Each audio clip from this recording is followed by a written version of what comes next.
Okay, so today we are going to talk about Away Luggage and their CEO returning. So, just in case you don't have context on this, basically, Away is a luggage company that's valued at $1.4 billion. So they are a unicorn. And but before we do, don't forget to hit the subscribe and the bell button if you enjoy videos on growing both personally and professionally. So let's talk about this. Let's look at this article over here.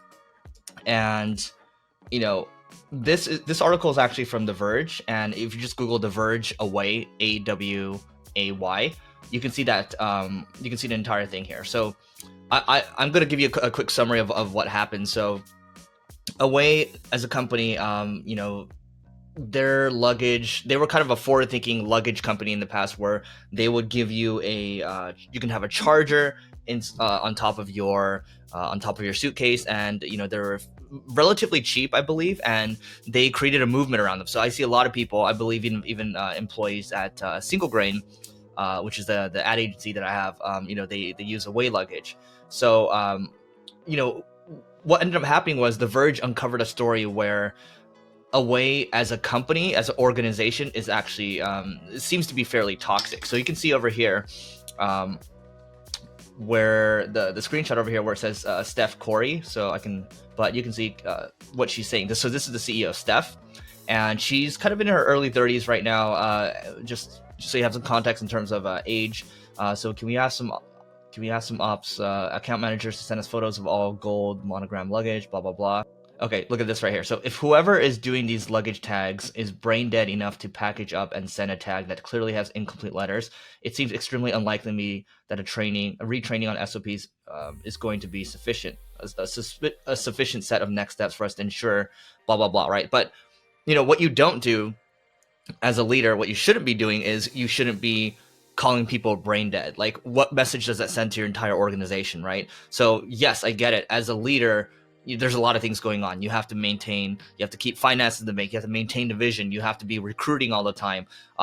Sometimes you're dipping your hand in product, in design, in marketing, in sales. You're doing a lot of different things, and there's a lot of stress. And then in addition to kind of helping everyone around you, you're basically supporting them, right? You're supporting their livelihood and their family. So there's a lot of responsibility there, sure. But what you don't want to do is you don't want to call your soldiers brain dead, right? These are the people that are working with you. These are people that are in the trenches with you. And to be doing that shows that you don't value them as much. So that can be, really toxic, right? So a couple things too. One of the co-founders of Away, Jen Rubio, is actually engaged the CEO of Stuart Butterfield, which is the CEO of Slack. Slack is a chat tool, and they're a publicly traded company right now. So they do well.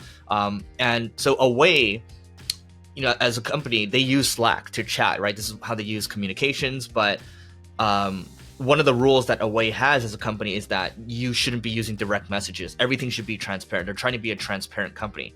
But by doing that, it actually slows things down. So you're actually hamstringing your company by not allowing for these, private chat rooms or just private direct messages. Like, you're slowing down your organization using this chat thing, and everything's becoming public. But yet, when you're public, you're calling people brain dead, right? So that's sometimes transparency is not exactly the best course of action. So as we come down here,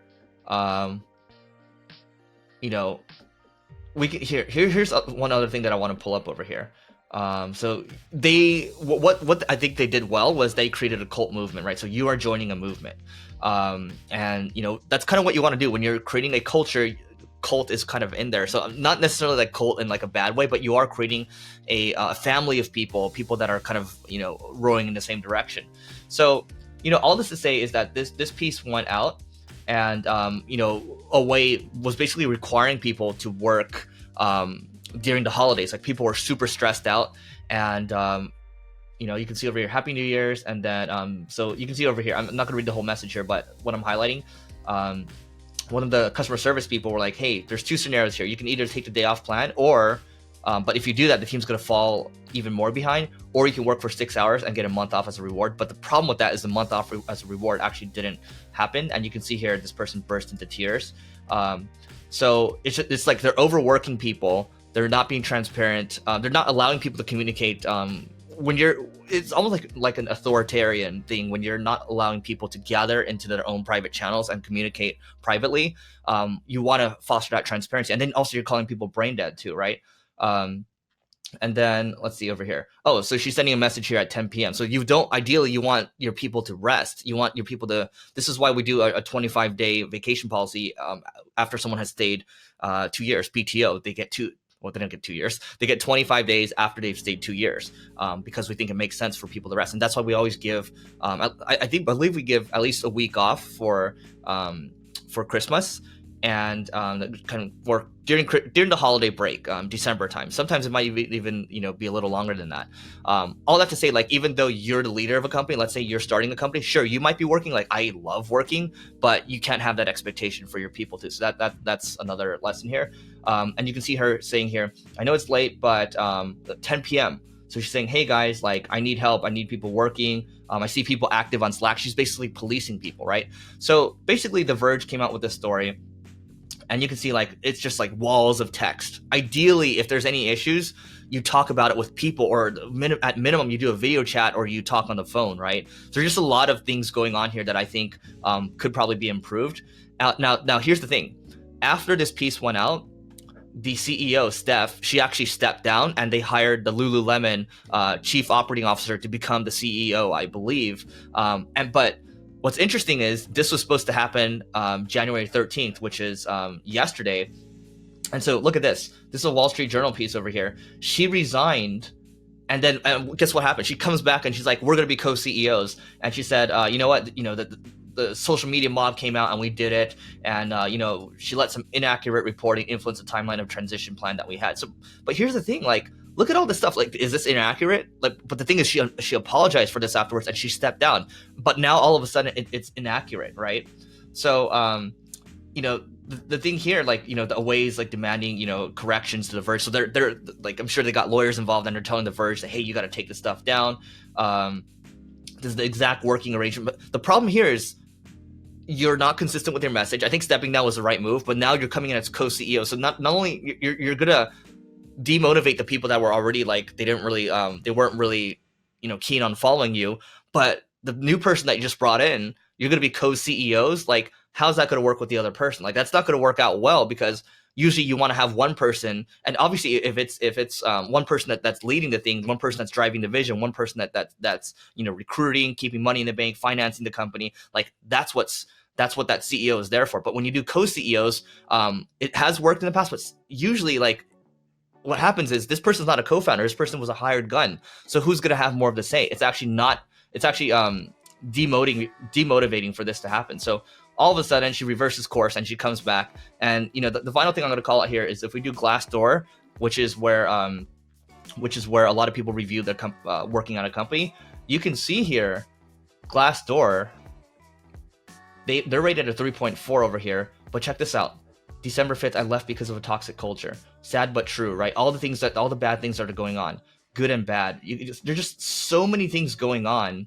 Look at this, disgusting truth.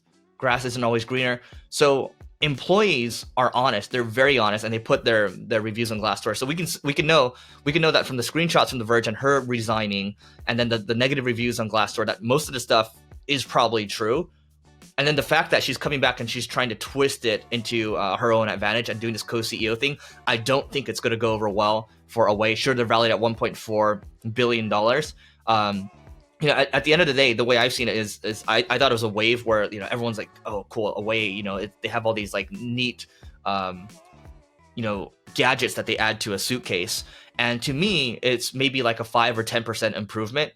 I don't know if it's a movement or not. But I think a lot of this stuff is really going to hurt the company. I don't know, if they're really going to, I hope they actually live up to the $1.4 billion valuation. I don't think it's going to happen, just judging by, if the CEO is going to still stay.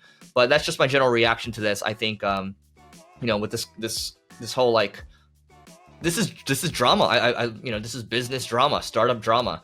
And just let me know what you think in the comments in terms of, this entire situation. Do you think Away is going to be around to live up to the $1.4 billion valuation? Let me know in the comments. And also, if you're coming from YouTube, don't forget to, again, or any platform, rate, review, and subscribe, because it does help us grow. And if you're on YouTube, check out the next video, I think over there or over there, and we will see you tomorrow.